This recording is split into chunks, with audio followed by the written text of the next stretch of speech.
warahmatullahi wabarakatuh.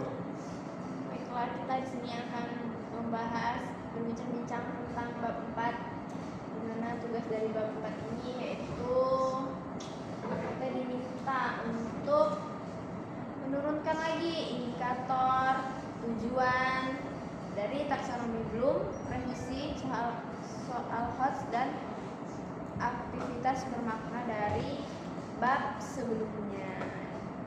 Nah, kami di bab 2 itu CP kami kan tentang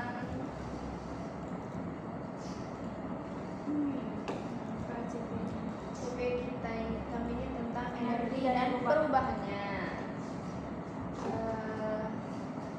Kita adalah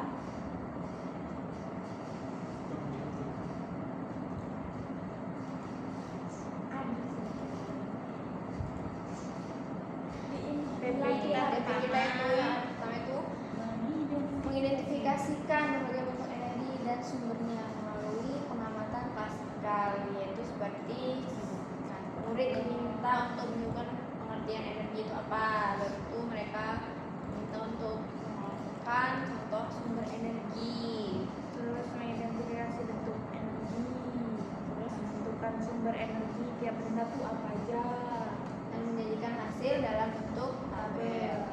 Di sini kami cuma ada 2 TP. Dan TP satu lagi itu yaitu murid mampu menjelaskan proses perubahannya, perubahan energi dan pemanfaatannya melalui demonstrasi klasikal.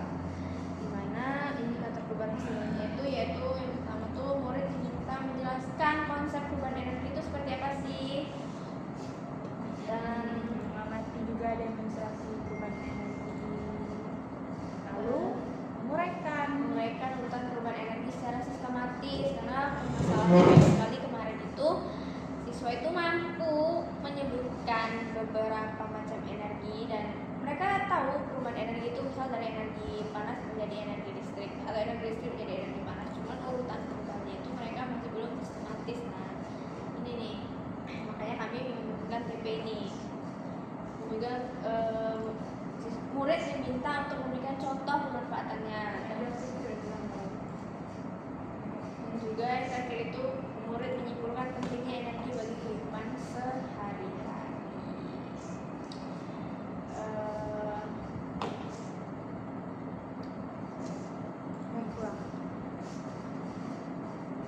Ini kan kita diminta untuk membuat soal khas dalam bab 4. kalian setuju? Saya punya satu usulan, kalian setuju atau enggak?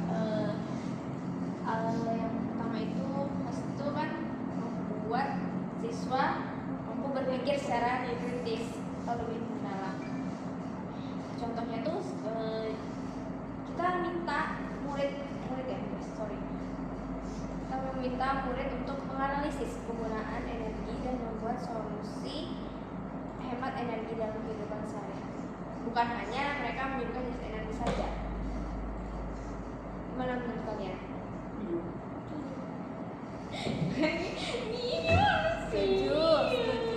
Setuju. Berbeda loh, harus pendapatnya kayak mana sih kalian? Lagi yang kamu mami. Kalau saya sih tidak setuju ya, karena ya bisa dibilang tidak semua siswa itu siap dengan murid tidak semuanya siap dengan soal HOTS. Tapi Ada harus 3 siap. yang dulu. Jadi 3. Tadi katakan setuju adalah setuju. Musuh nggak setuju. Satu dulu. 30% siswa itu belum, misalnya belum paham bentuk energi. Jadi itu kayak kalau ketika kita kasih soal HOTS, kebingungan orang itu kalau misalnya masih belum paham sama konsepnya ya. Terus kayak harus bertahap dari LOTS ke HOTS. Jadi kita kayak harus berurutan belajar bertahap. Gak bisa langsung kita kasih soal HOTS. Menurut saya Ya siswa nggak apa-apa dikasih soal HOTS, tapi mungkin diselipkan di soal-soal yang lebih mudah. Misalnya kayak biasanya ujian nih kan, ada ujian kan mendapatkan soal yang HOTS, ada tulisannya kan? Iya ada. Nah, Nah ada yang soalnya yang kayak gampang pilihannya, kayak tidak terlalu berpikir yang kayak yang susah lah pokoknya gitu kan. Jadi tuh dia diselipkan cuma mungkin 10 soal, nanti satu yang 10 hot soal SD. Ini dari 15 ada 3.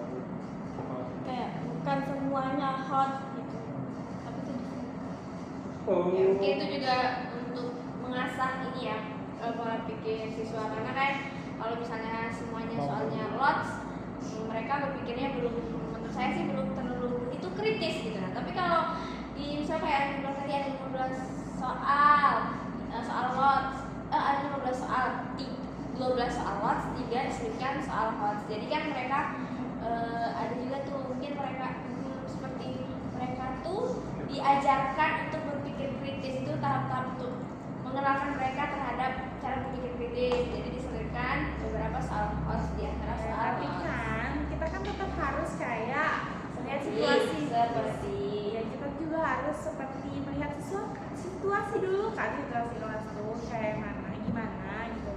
Kita harus melihat kayak seperti apa. Emang kayak lu rasanya. Jadi kita harus melihat kondisi kelas tuh kira-kira sudah mampu kan soal hots. Misalnya tuh maksud saya tuh bertahap. Jadi tuh pertama kita kasih nih soal lots tuh 5 nih. Terus nanti koreksi. Kayak kita lihat jawabannya. Oh segini dong, mereka masih banyak lebih mampu. Nah dari soal lots yang 5 aja mereka banyak lebih mampu, kayak bagaimana kita memberikan soal hots. Jadi tuh kita lihat dulu kondisinya. makanya itu. Atau kayak cara kita juga misalnya kita berikan satu contoh soal hots, tapi kita bedah, bukan kita suruh jawab.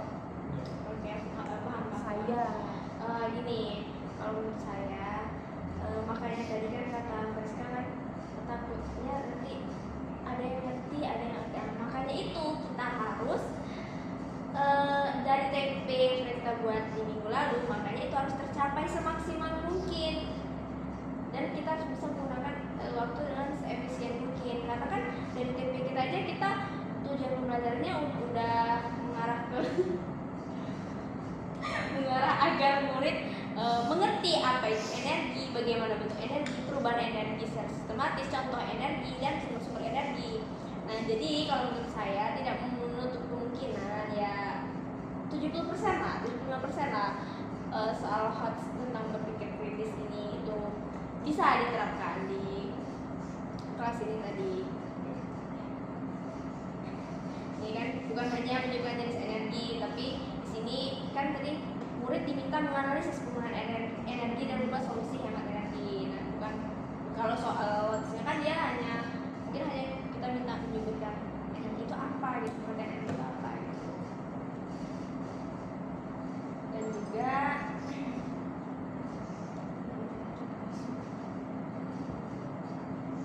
dan juga menurut saya ya pribadi kan nggak semua materi itu bisa pakai soal hots gitu kan. Kita harus melihat materi ini kira-kira cocok nggak pakai soal hots. Jangan sampai terjadi miskonsepsi gitu menurut saya. saya setuju dengan pendapat Rizka, dan juga saya mau menambahkan bahwa kalau kita mau membuat soal hots ini juga tidak sembarangan, ada juga sesuai dengan tuntunan kurikulum yang digunakan pada saat kita mengajar itu. Kalau sekarang ini kan kita masih menggunakan kurikulum Merdeka, berarti kita menggunakan kurikulum Merdeka. Contohnya itu murid diminta untuk mengidentifikasi perubahan energi di dalam rumah. Ini sudah mengarah ke soal hots. Dia mentransfer konsepnya gitu, bukan langsung ke soal hots, tapi udah bobonya udah ke soal hots nih gitu. Nah karena murid diminta untuk identifikasi perubahan energi di dalam rumah. Dan juga itu soal hots ini itu bisa melatih pembahasan masalah di kehidupan nyata, bukan hanya di dalam pembelajaran saja. Seperti kita minta murid itu untuk membuat tugas proyek kampanye hemat energi. Nah itu kan hemat energi kan mereka bukan membuat poster itu bukan hanya untuk tugas di sekolah saja, tetapi kan itu bisa untuk menguntungkan di kehidupan sehari-hari loh. Apalagi ini tentang energi, dan ada yang energi dapat diperbangunkan dan tidak dapat diperbangunkan. Dan juga mempersiapkan abad 21 di mana persona soal HOTS ini nih cocok untuk siswa yang ingin pembelajarannya itu lebih cepat gitu.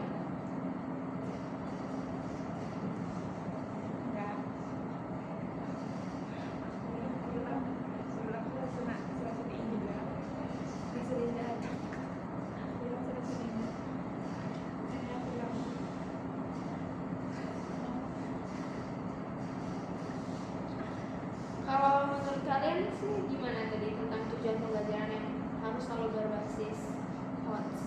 Dari Andri sih, coba Andri. Setuju nggak sama yang pendapat yang media berikan dan Rizka ini tadi? Tujuan soal HOTS ini tadi. Ngomong berani, ngomong. Kenapa setuju? Kan kita harus sebelum kita melakukan memasukkan soal HOTS itu kan kita sebagai guru harusnya sudah tahu bagaimana kondisi kelas yang kita ajarkan, sejauh mana mereka memahami tentang pelajaran yang kita berikan, Itu juga berjalan gitu. pelajaran yang kita berikan kan. Jadi kita perlu memahami bagaimana kondisi kelas itu berlangsung kan, melihat bagaimana murid itu belajar. Jadi ketika kita menerapkan soal HOTS ini kan dia soal HOTS ini kan namanya singkatan dari higher order thinking skills kan. Yang dimana di sini dibutuhkan pemikiran yang lebih lanjut terhadap soal-soal itu kan. Jadi kalau kita bisa masukkan soal HOTS ini dimasukkan untuk apa ya? Ujian lulusan sekolah itu ya. Ujian semester juga. Ujian semester juga. Mulai dari kelas berapa? Kalau kelas 1 kelas 2 kayaknya belum lah, kelas 4 lah sih. Kan ada CP masing-masing. Iya, kelas 4 5 6 kan. Iya dia kan disesuaikan taksonomi CP-nya kelas. Nah, itu kan. Soal waktu kan menuntut berpikir kritis. Jadi Jadi kalau misalnya diberikan ke kelas 1 yang kita tahu lah kelas 1 tuh CP 1 tuh masih belum yang kayak taksonominya masih Dia masih C1 masih dasar. Jadi C1 nggak bisa dia. misalnya mungkin dimulai dari kelas 4 5 6 ya, karena sudah bisa berpikir abstrak ya kan. Sedikit tadi ini kan dasar tadi kan SD. Dari situ kita Maju. masukkan Aku. maju juga. Aku Andri Japir jika hadir. Terima kasih.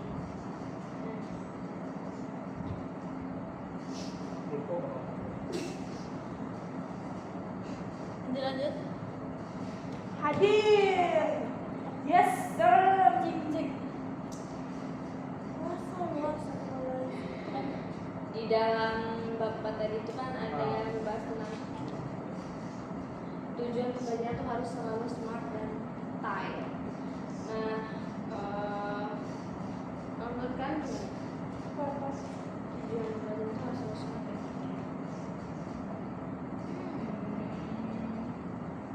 Ini kalau menurut aku nih ya, kalau dari materi kita perubahan energi gitu kan, tujuan smartnya itu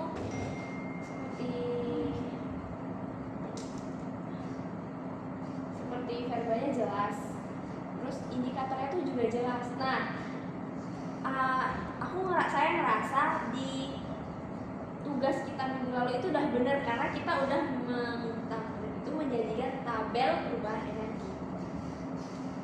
Jadi kalau menurut kalian gimana tentang tujuan smart ini verba jelas dan indikator yang jelas? Tetap setuju.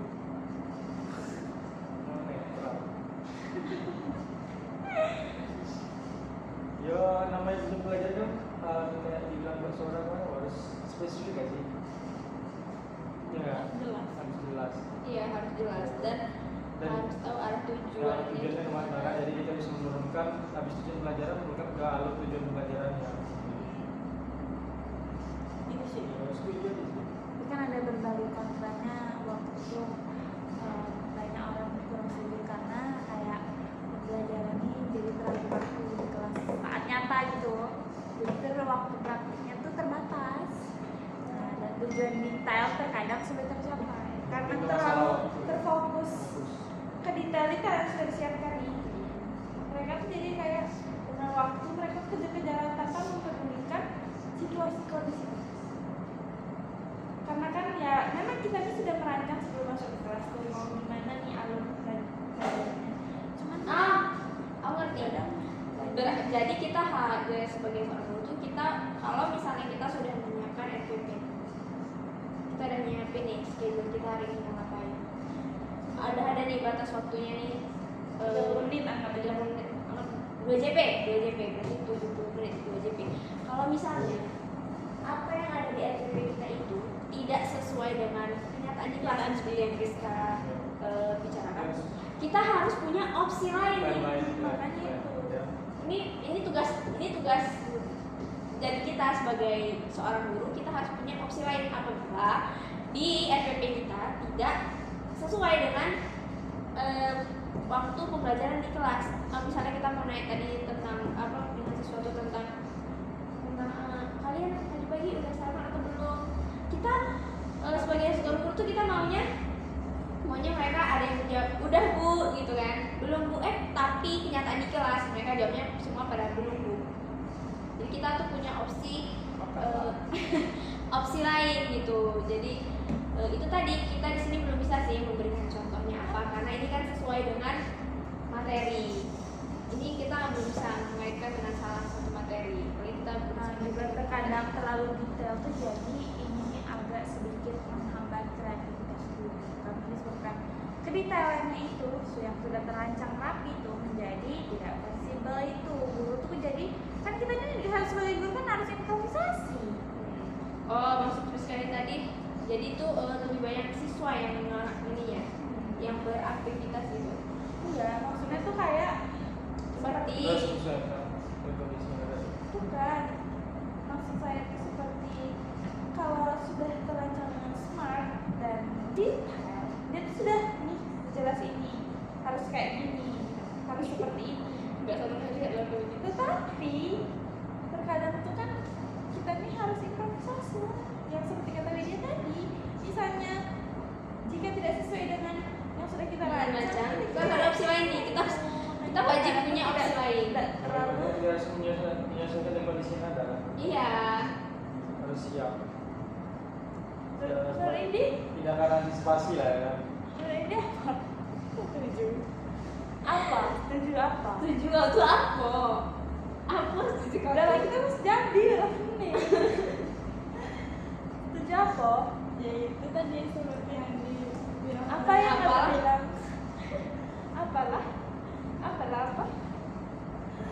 Kalau terus juga sebenarnya sih tidak selalu itu tuh kan kontra juga kayak itu kan menghindari kata kabur. Jadi menghindari kata yang bias sih, kata yang enggak ini juga, kata yang enggak rancu gitu nah, kata yang apa ya? Yang maknanya tuh ganda gitu. maknanya tuh bisa kayak maknanya tuh seperti nggak ada patokannya nih makna ini apa tuh nggak ada.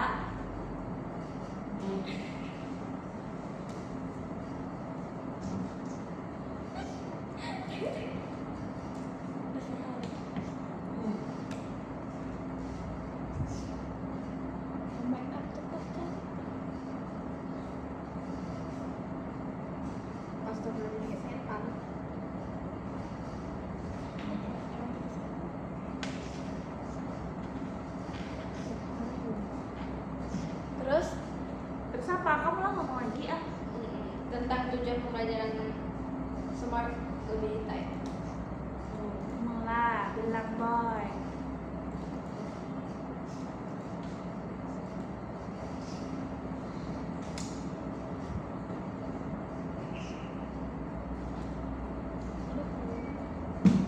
Apa Andre? Iya. Andri kan sudah tadi. Inilah. Mungkin dari jam pembelajaran mungkin kita bisa masuk kepada tadi ke bab 3 kan kemarin fokusnya tentang analisis kurikulum dan peserta didik. Nah, ya, oke. Nah, selanjutnya mungkin di bab 4 ini kita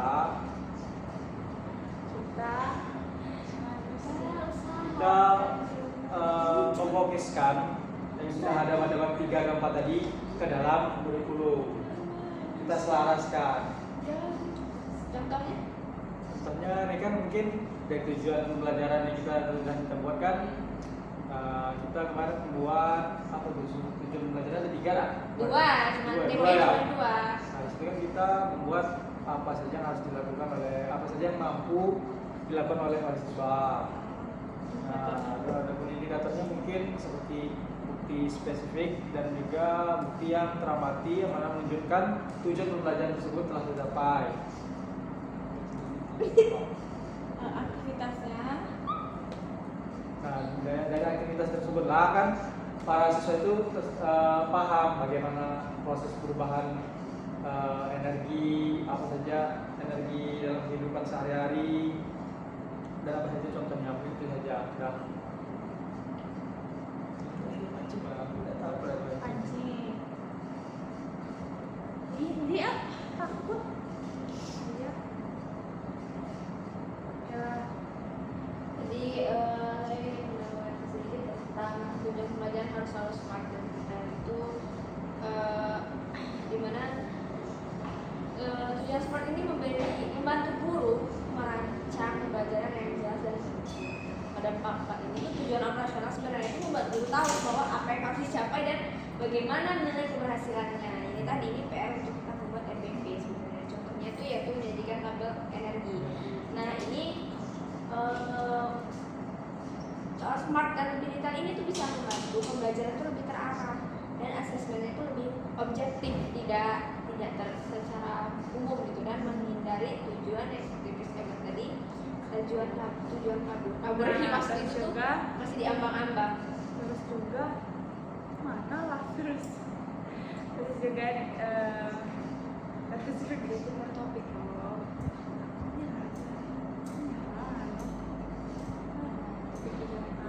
Terus juga nih dalam praktik nyata tuh tujuan yang terlalu detail bisa membuat pembelajaran kaku.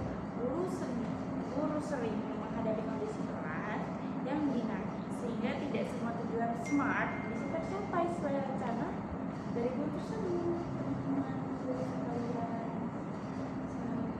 Ya itu tadi kalau tidak sesuai itu kita harus menyiapkan opsi lain sebelum menerapkan pembelajaran itu di kelas. Sebenarnya smart itu apa sih smart? Kelas. aduh kamu ini Enggak. bahasa Inggris loh. Di sini smart, Smart di juga ada. dalam bab nih kalau nggak salah ada singkatannya smart.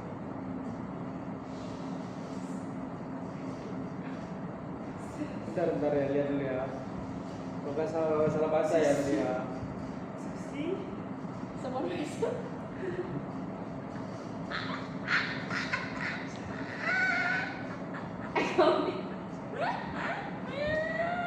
Mana? Smart ini apa sih tadi smart ini? Apa tadi ya?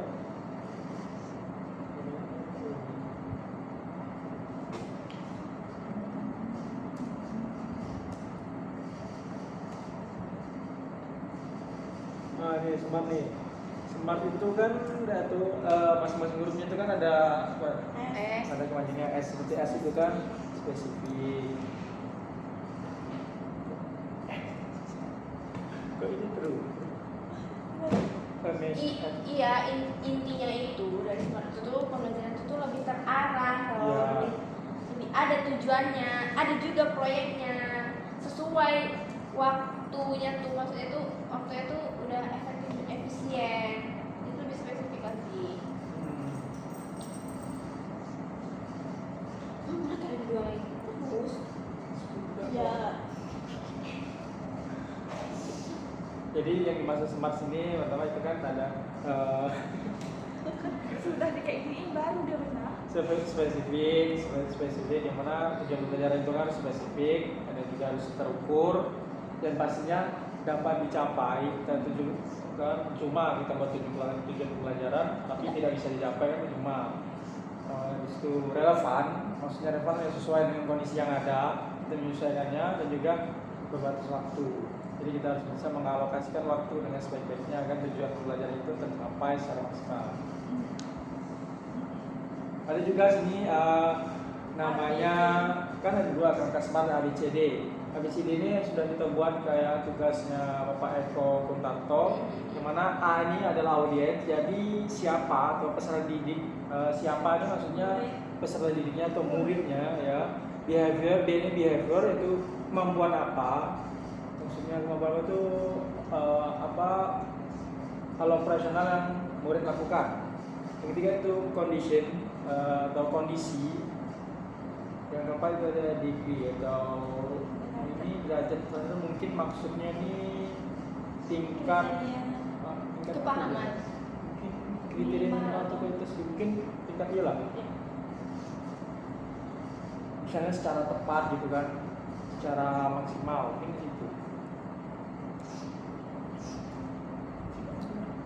Lanjutlah Indi lagi. Apa? Indi ngomong dong Indi. Enggak apa cincin. Agak unik.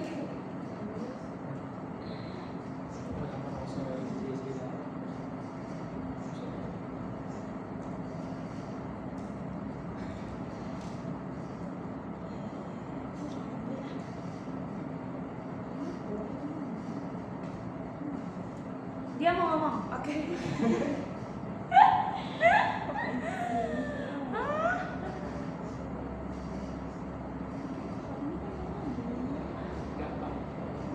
Saya setuju dah.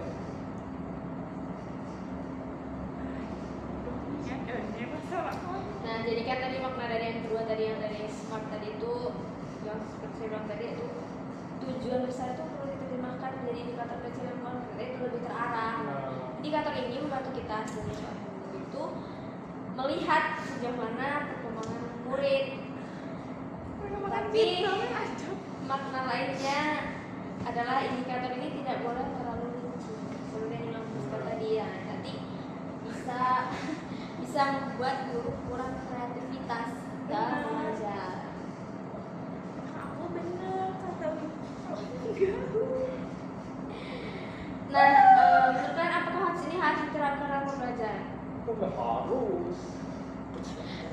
Harusnya ini tuh maksudnya tuh Kalau dalam pembelajaran kan, dalam pembelajaran manusia kan, iya dalam pembelajaran. jadi harus lah. kayak gimana tuh maksudnya? Ya maksudnya kita sedikit. Ya gimana? Contoh. Ya misalnya hots paling saya ingat mungkin matematika nih. Ah, terus Soal- Kita tidak membahas matematika. Enggak, ya maksudnya kan dalam Contoh. pelajaran. ya kan contoh kan topik pembelajaran kita. Iya.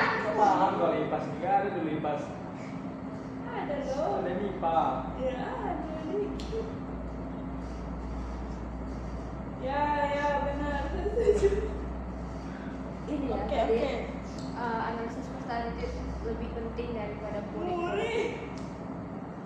Ya analisis menurut kalian apakah analisis peserta didik itu lebih baik daripada analisis kurikulum? Maksudnya gini, kalau kita mengajar itu kita lebih, menurut kalian lebih penting kita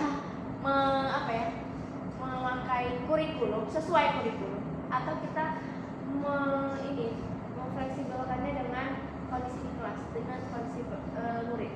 Dua-duanya kita memakai kurikulum, tetapi kita juga Gimana? ini bantu doa. Ya makanya gimana sih bisa merealisasikan menggunakan keduanya tuh menurut Ya, kita tetap ini itu bagaimana? Kan tetap merealisasikan sesuai di kelas tuh, tapi kita juga menurut kurikulum. Gimana Harus contohnya tuh? belajar. Maksud saya. Ya panduannya tetap kurikulum gitu, kita nggak pindah jalur dari kurikulum. Jadi Apa sih? Gak nyambung boy, gak nyambung. ya itu cuma Ya maksudnya tuh ya kan kita tuh menggunakan kedua kurikulum itu tuh Panduannya, panduan acuan acuannya, negara ini mau kayak mana sih pendidikannya kayak gitu loh ibaratnya. Tapi realisasinya. itu dibuat dari negara loh yang buat kurikulum. Ya, pemerintah. Ya negara loh, Indonesia loh yang buat. Dia mau tuh nih kurikulum merdeka, berarti dia anak siswanya murid-murid yang merdeka. Tahu, tapi bukan merdeka dalam artian merdeka cuma secara Itu apa kan. gitu kan. Kayak gitu, bukan begitu maksudnya. Merdeka tuh besar loh. Ini ya. Wah, apa tuh artiannya tuh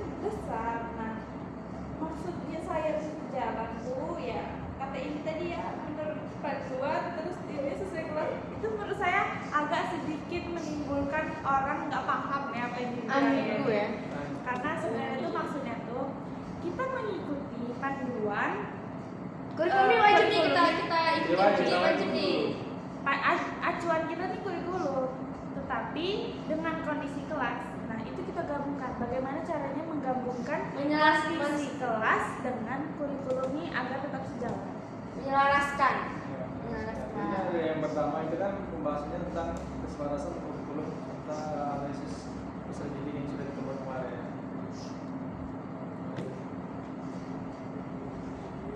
Itulah pentingnya kita sebagai seorang guru paham betul apa yang ada di kurikulum ini. Jangan sampai nanti kita sudah sampai di kelas mengajar itu tidak tercapai dan rancu, jadi ambigu tadi pembelajarannya.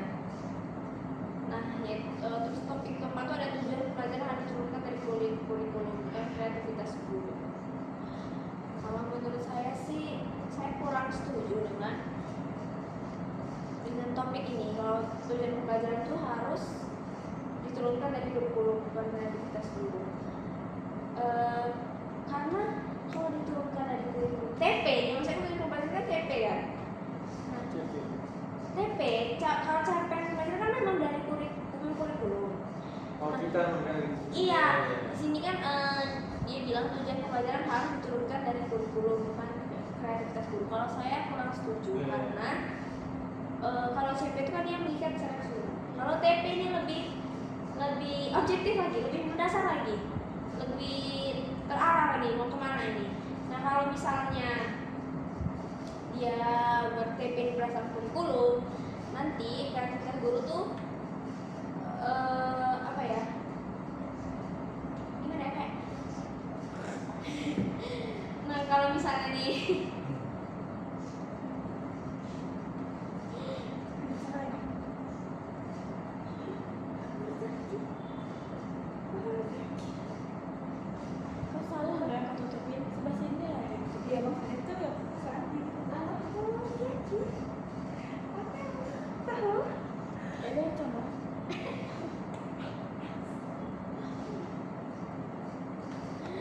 kurikulum ini kan dirancang oleh ahli pendidikan, jadi pedoman utama guru. Jika tujuan pembelajaran tidak diturunkan di kurikulum, ada risiko materi melenceng dari standar. Benar, cuman maksudnya gini loh, kayak seperti kita ini menjadikan kurikulum ini pedoman untuk menurunkan TP, bukan TP itu dari kurikulum. Nah, itu nanti jadi nggak ini pula.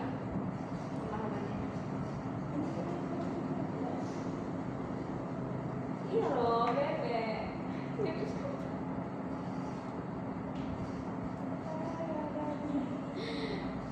Sejauh ini sih yang saya tangkap bahwa pada bab 4 ini tuh makna pedagogis ini perencanaan pembelajaran yang profesional. Guru tuh harus dilatih untuk menyusun tujuan smart belajar dan membuat indikator observable dan menggunakan taksonomi Bloom yang revisi. Kenapa taksonomi itu? Kenapa nggak taksonomi seluruh? Karena sebenarnya ini sesuai di materi masing-masing sih, tapi di bab 4 ini nggak tahu kenapa di template itu cuman dibilangnya taksonomi Bloom. Kalau di materi kita gunain taksonomi Solo, taksonomi Bloom. Dan di sini kita juga harus diminta untuk mengerti cara menyusun soal-soal secara realistis.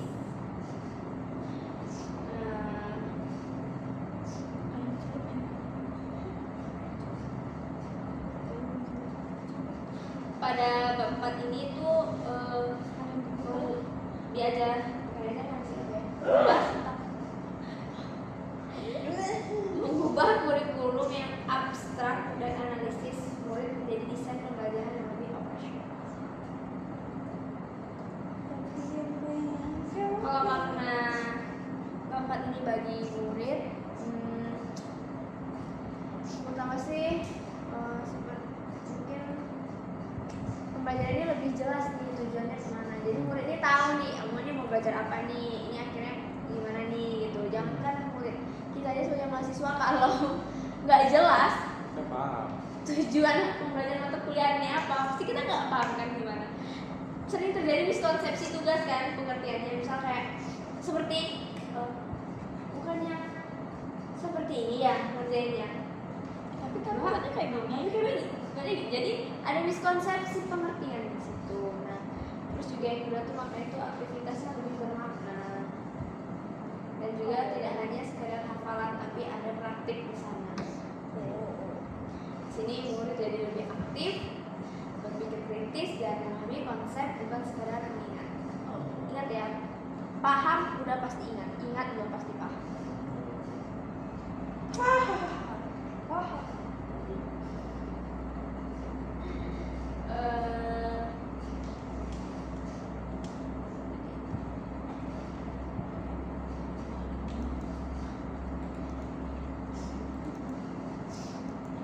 Jadi aku nanya belum pada jawab loh. Penting nggak sih HOTS dalam pembelajaran?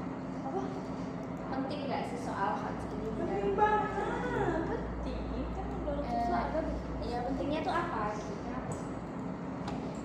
Karena dalam HOTS ini kan Pentingnya penting. dibutuhkan yang namanya analisis, ya kan, namanya higher thinking skill, ya kan, higher thinking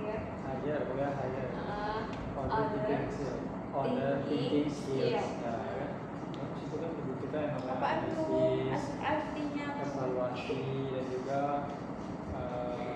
Berpikir tingkat tinggi. tidak ada tinggi lah, Berpikir tingkat tinggi lah. skill berpikir tingkat Berpikir kritis lah. kritis. Mungkin Intinya tuh penting apa enggak? penting. Iya. Kenapa? Kenapa? Bisa apa dia gitu kan? Apa kumpulannya gitu? Ya, karena kan dalam pas ini kan melatih para murid untuk berpikir secara apa bilangnya, sistematis mungkin ya. Kan di dalam HOTS kan diajarkan bahwasanya HOTS ini dibutuhkan adanya analisis, adanya evaluasi. Mungkin secara sederhana kalau di SD ya, kalau di SMA kan mungkin beda lagi sudah. Soalnya yang secara ujian apa tuh lomba SNSN, Iya sih, aku setuju sih kenapa ASN. pentingnya. OSN ya. Iya sih, saya setuju kenapa pentingnya HOTS ini dalam pembelajaran. Tambahan dari saya sih, HOTS ini tuh bisa mempersiapkan murid menghadapi tantangan di dunia nyata. Ya, benar. Ya seperti yang sudah dijelaskan tadi, membuat poster hemat energi. Nah, itu kan udah pasti itu bakal diterapkan di kehidupan nyata gitu loh. Jadi soal HOTS ini nih lebih ke mempersiapkan murid untuk menghadapi tantangan persoalan di dunia nyata, bukan hanya sekedar di tulisan saja, bukan sekedar di apa ya pembelajaran saja, tapi di dunia nyata itu udah harus diterapkan. Melatih mereka berpikir secara untuk Sistematis. sistematis. Nah, tadi kan keterkaitan kurikulum dan praktik di kelasnya. Kalau menurut saya, kurikulum itu tidak boleh hanya menjadi dokumen yang tertulis saja, tetapi yang diterapkan dalam pembelajaran nyata. Tujuan, indikator, dan aktivitas pembelajaran harus mencerminkan kurikulum agar tidak terjadi kesenjangan antara teori dan topik, teori dan praktik. Sering kan ada di kurikulumnya begini nih, nanti pas praktiknya tuh kok nggak sesuai tuh sama tujuan kurikulum tadi. Nah, itu pentingnya kita memahami tujuan di kurikulum ini.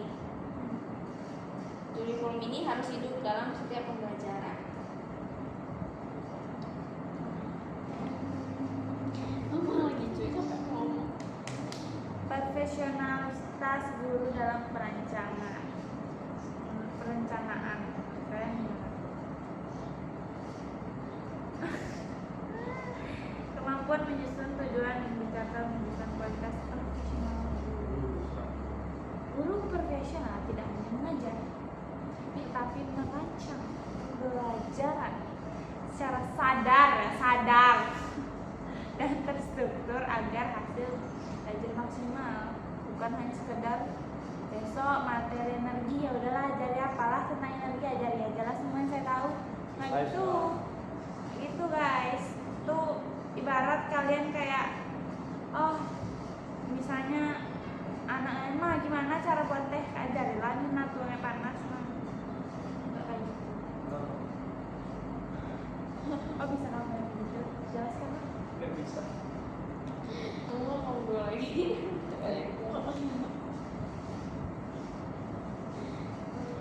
Betul lah guys. Jadi kayak ya seperti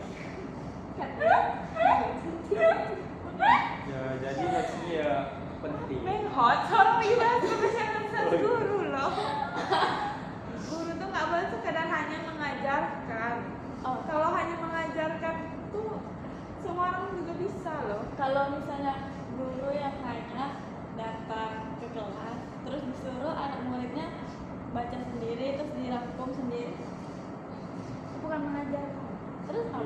itu memerintahkan. Jelas nggak perintahnya? Jelas Baiklah. rangkum. Nah itu kamu tuh perlu pahami sistematis guru. Bukan berarti nih ya, saya bukan membela guru yang datang ke kelas hanya nyuruh merangkum, bukan membela. Tapi mungkin saja, mungkin ini ya mungkin tidak semuanya seperti ini. Memang ini termasuk dalam rancangan pembelajaran dia. Anak disuruh merangkum, ini nak rangkum dulu ya bacaan ini, nanti ibu kembali lagi misalnya selama 15 menit. Nanti dari yang kalian tuliskan, yang kalian rangkum, apa saja yang kalian dapat, mungkin itu termasuk dalam alur pembelajaran dia. Ya, saya mau nambahkan dan juga kalaupun itu ada di dalam RPP-nya, rancangan pembelajaran hari itu, guru bukan hanya sekedar meminta murid untuk merangkum, tetapi nanti mau di akhir atau di awal pembelajaran, guru tuh wajib memberikan penjelasan terkait apa yang mereka rangkum. Kalau cuma menyuruh datang ke kelas, nyuruh siswa baca, rangkum tanpa ada penjelasan ulang mau di awal atau di akhir pembelajaran, itu salah. Itu sama aja seperti siswa murid itu belajar sendiri tanpa fasilitator. Jelas-jelas guru ini sebagai fasilitator. Kalau murid diminta cuma seperti itu, ya memang kita tahu apakah yang dirangkumnya itu benar atau salah, dan mereka pun nggak tahu juga yang mereka rangkum itu benar atau salah tanpa mereka tahu penjelasan lagi dari seorang gurunya. Hanya itu, guru tuh bukan mengajar, nggak boleh guru kayak gitu, bukan guru namanya. Terus apa? Itu adalah idola. Itu adalah guru yang tidak sukses. Guru Bukan. dajjal. Guru yang Kata bapak. nongkrong. Iya, guru seperti itu tuh guru zolim guys. Yang hanya bisa contoh nih, buat artikel. Dosa itu mana ada guru nyuruh buat artikel? Misalnya contoh ini kan. Nggak ada, Kan selama ini kan itu nggak ada. nggak masuk konsep di Maksudnya, SD, guys. Contohnya kayak kita aja, kita contoh nyata misalnya. Misal tuh ada, entah di kampus lain gitu kan. Berarti objeknya dosen dan mahasiswa kalau mau artikel. Kalau objeknya guru dan siswa, nggak ada siswa Ya SD. misalnya maka sama dong kayak dia ngomong rangkum. Apa jelas apa yang mau dirangkum? Entah rangkum apa yang penting, rangkum apa saja yang dia lakukan di situ, rangkum apa saja yang kalian dapat dari situ, rangkum tokoh ceritanya. Kita nggak tahu apa yang dirangkum. Tanpa perintah cuma hanya jelas kata rangkum. Rangkum bab ini. Makanya itu dajjal, Rangkum satu. zolim. Rangkum bab ini. Rangkum bab 3, apa bu yang dirangkum? Hal pentingnya kah? Kalau dalam konteks belajar Indonesia, bahasa Indonesia itu bagaimana? Rangkum apa ini? Rangkum latar belakang di sini di mana aja? Rangkum tokohnya, rangkum sifat tokohnya kayak gimana aja? Banyak loh kata rangkum ini. Masih lama ya kamu? Masih. Berapa menit lagi? Ini nak kunci lagi budak buat nari kan nih. Berapa menit lagi? 15 menit lagi. 15 menit lagi. Jadi kayak nggak mungkin apa hanya sekedar mengatakan kata rangkum, karena sejatinya rangkum itu apa sebenarnya? Rangkum itu mengumpulkan informasi. Informasi yang penting, gagasan utama, gagasan intinya. Jadi harus tahu apa yang dia.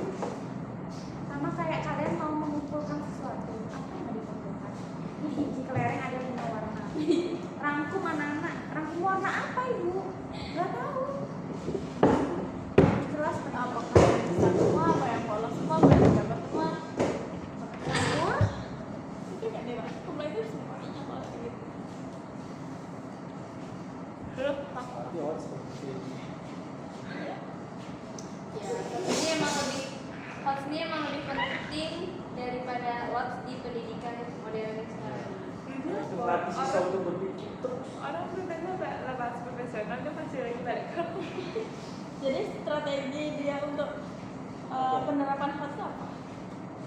ya tadi kan sudah kita bahas di paling awal. Kamu nggak Diselipkan, Bisa diselipkan. ada juga ada transfer ada lagi Apa coba? Apa? memberikan dukungan berupa contohnya pertanyaan alat bantu agar tugas yang sulit bisa dikerjakan. Maksudnya? Loh, ini kan Oh, sebenarnya kan ada soal hoax. soal. kan soal Ya mungkin bagaimana Kok gambarnya? alat bantu kan katanya alat bantu. Apa alatnya? Bacaan kalau bahasa Indonesia teks.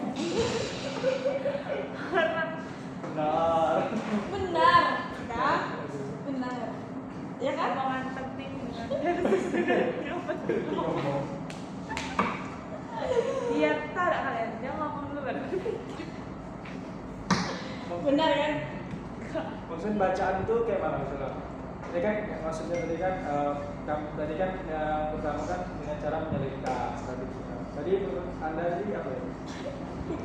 saya tanya kamu soal hoax itu apa? Soal yang membuat anak berpikir kritis. Nah menurut kamu ini soal hoax itu apa? Soal hoax. Soal hoax itu soal hoax yang mana ada soal yang mana dalam soal ini anak itu tidak langsung dia itu perlu analisis orangnya anak ini harus analisis murid ini dia ada harus analisis dulu. Soalnya apa? Hoax deh. Namanya aja higher order Maka saya thinking bilang skills. tuh Hadir semua. jika dibantu jika diberikan alat bantu di mana Mungkin letak gurunya hoax? yang ngasih jawabannya. Nah itu di mana letak hoaxnya? iya jelas Jadi soal hoax ini untuk siswa berpikir kritis. nih ya kayak soal bahasa Indonesia yang kamu contohkan tadi mungkin bacaan kamu bilang soal hoax ini disuruh berpikir pakai otak punya otak pakai otak. Nah jika kamu beri bantuan berupa bacaan dia nggak berpikir dia membaca dia mencari jawaban di bacaan jadi dia soal lots. Oh, mungkin maksud si dia mungkin dari bacaan tersebut disuruh menentukan isi-isi yang tidak tersirat yang tidak ada dalam teks tersirat. Jadi kan berpikir sesuatu. Jadi Soal hoax ini kebanyakan menggunakan cerita. Iya, sudah banyak benar. Jadi tuh jawabannya tuh kayak mana ya? Dipikir bukan dibaca. Perlu pemikiran kita nanti. Mana hanya pada bikin skill apa? Pemikiran tadi Apa? higher order thinking skills. Higher thinking. Ada thinking skill. Ya udah pemikiran dia lanjut. Apa tah? Thinking skill. Pas ini kan dia tuh sekarang ini lebih penting dari lots ini di pendidikan modern sekarang karena ya Karena yang tadi Karena kan kurikulum. Lotnya itu penting nggak? Ya kalau sebelum ke Kamu hoax, ini ya mungkin apa langsung. sih? Karena kan tidak mungkin langsung kita ajarkan yang ke hoax. langsung. Kamu kan dulu Ya aku mah masih SD bertanya. diajarkan soal SMA itu pertanyaan kamu tuh nggak berbuah benar. Ini ngomong Kadang kan dia berpikir, Kadang tadi lebih penting. Jadi yang lot itu penting apa? Bukan berarti tidak. bukan lebih penting. Kalau aku bilang hoax penting, Plus tidak. kalau tidak penting itu baru kamu bertanya. Saya Nah, ini bilang kan saya lebih. bertanya. Gini ya, baik, lebih baik, sangat baik. Berarti masih ada baik kan di bawah, bukan lebih baik kan yang di bawah.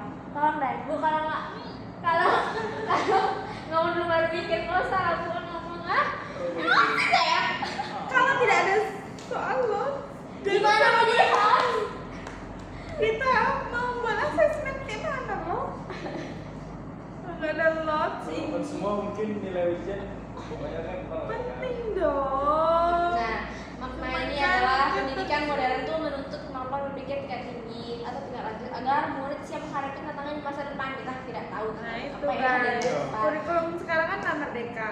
Nah di kurikulum merdeka kan namanya Profil Pelajar Pancasila. Nah di ada situ tuh 8 kan. ada di situ tuh ada poin berpikir kritis. Maka dari itu kurikulum sekarang tuh mendorong kita untuk melakukan pengajaran itu dengan metode yang untuk mencapai ke arah sana. Jadi ya makanya soal HOTS ini penting, bukan berarti HOTS ini tidak penting untuk kita berikan soal HOTS, tentunya harus dari soal HOTS. Nah, hal ini dianggap sangat lebih relevan karena dunia nyata membutuhkan analisis dan kreativitas. Namun, makna lainnya adalah tetap diperlukan sebagai dasar. Tanpa pemahaman dasar yang kuat, murid akan kesulitan mencapai soal HOTS. Ada nggak pemahaman dasar? Jadi apa kesimpulannya? Hot news. Apalagi di zaman sekarang yang Hot. serba instan kan, Serba hot. serba instan, memang kita tinggal kaji. Dan juga di zaman sekarang, guys, yang perlu kalian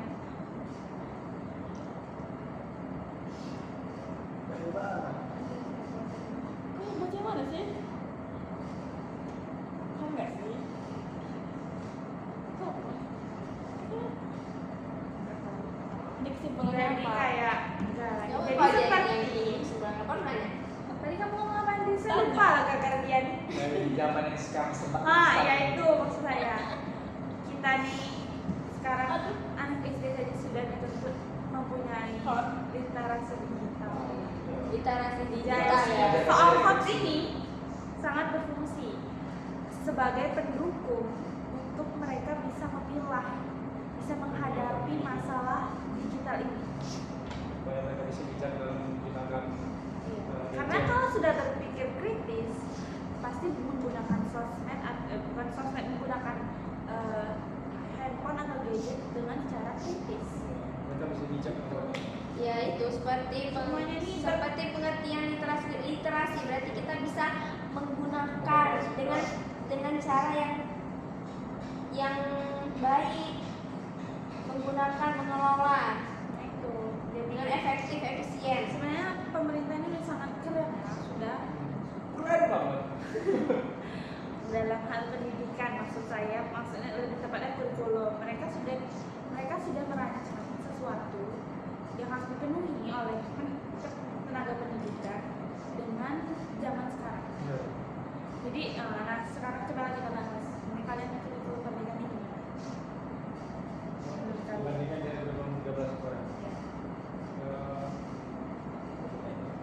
Nah, kalau menurut saya pribadi ya, Secara besarnya aja.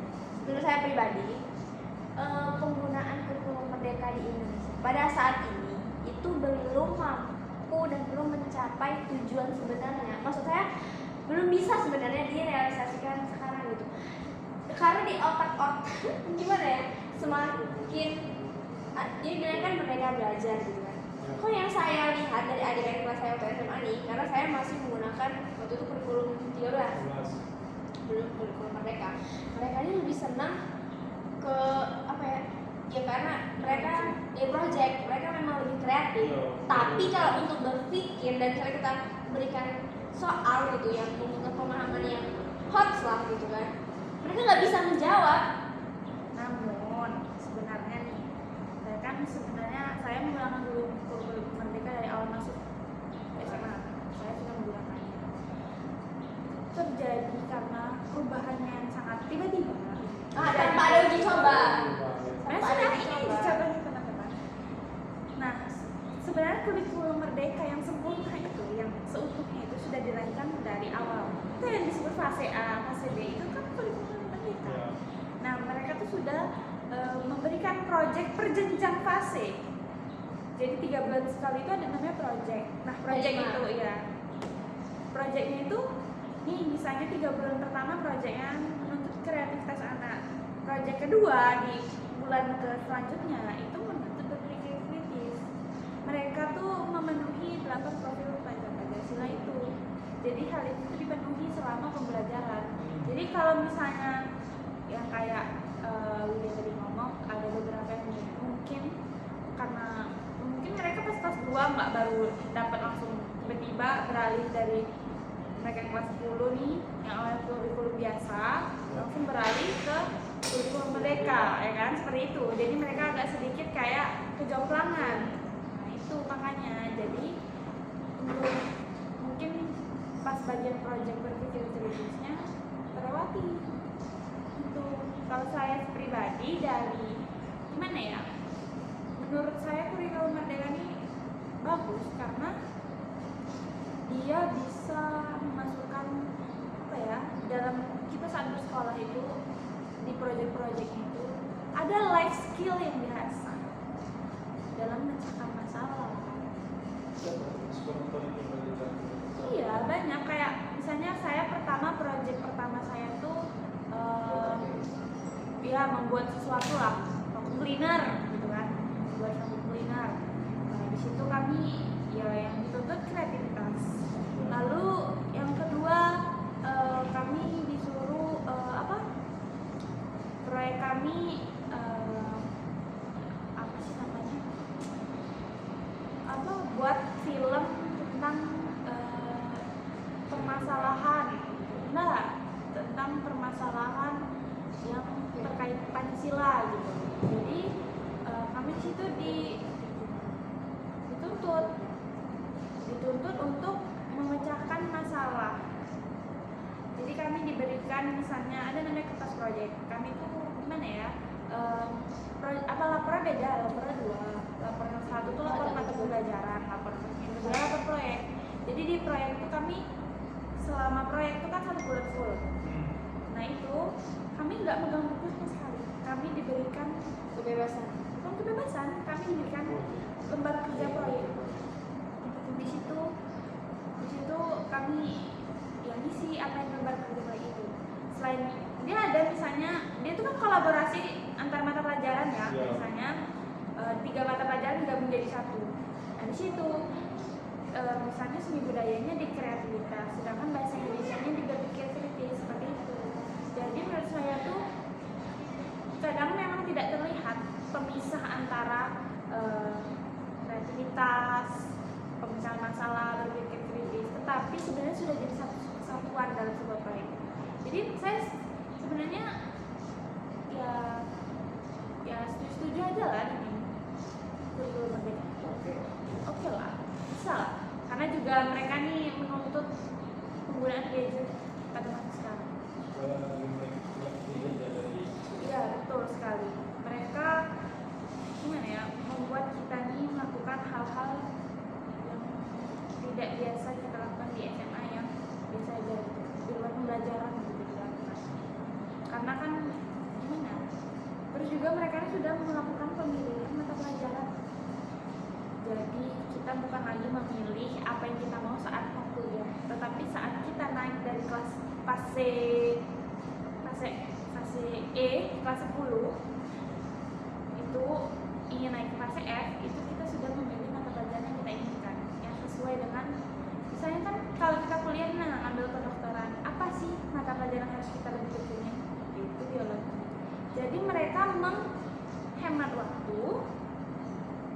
Bukan berarti mereka tidak pelajari mata pelajaran yang tidak itu tuh bukan karena tidak penting, tetapi mereka lebih memfokuskan mata pelajaran dan mempersiapkan apa yang akan dibawa ke jurusan mereka nanti. Kalau dibilang SMK enggak, beda deh dengan SMK. Kalau SMK kejuruan gitu ya, kesehatan, iya, teknik gitu ya. Iya. Cuman bukan belajarnya kan kalau SMK nih misalnya jurusan teknik mesin. Mata pelajaran tentang teknik mesin semua kan?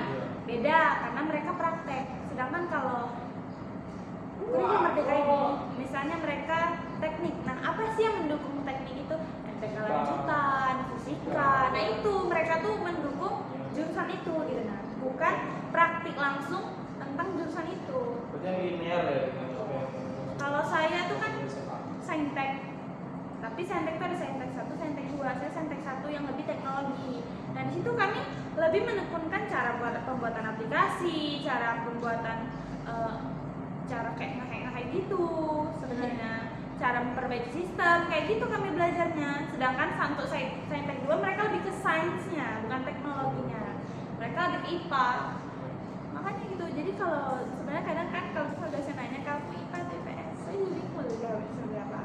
Kalau dibilang saya termasuk golongan IPA karena saintek gitu. Tetapi saya tidak belajar IPA sama sekali. Malah saya belajar bahasa Jerman. Iya, kayak sosum. saya belajar bahasa Jerman. Tapi MTK lanjutan saya belajar karena mendukung gimana ya, pemrograman tuh kita tuh butuh MTK. Jadi jangan bilang teknologi nggak butuh MTK, sangat butuh teman-teman. Karena dasar pembuatan aplikasi sebenarnya matematika. Oke, baiklah, sudah sampai kita di penghujung dari perdebatan mengenai topik bab 4 tadi, yaitu tujuan, indikator, dan revisi taksonomi belum. Baiklah, itulah video dari kami. Kami akhiri. Wassalamualaikum warahmatullahi wabarakatuh. Waalaikumsalam warahmatullahi